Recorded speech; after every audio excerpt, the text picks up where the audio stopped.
Flora Chen, and this is Newsflash. Today, I would like to talk to you guys about something that you can see in the skies all the time. Take a look. No?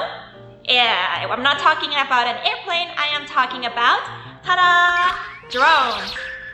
You may think that drones are a new invention, but actually, the idea has been around for more than 100 years. When the idea first started, it was a helicopter with 4 different rotors. Now that made it huge and massive and very difficult to fly. However, with new technology, it just got smaller and smaller and smaller, and hence easier for everyone to fly. So why do people actually fly drones? I have a photographer friend who uses his drone to take some beautiful aerial pictures from the sky.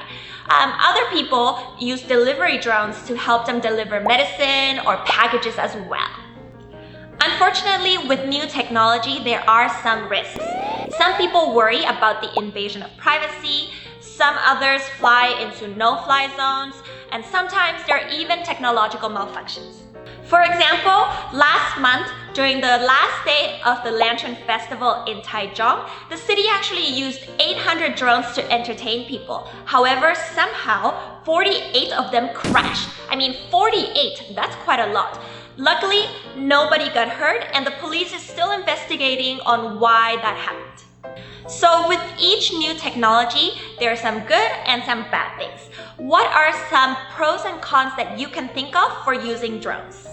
Remember, always check for no-fly zones before you fly your own drone.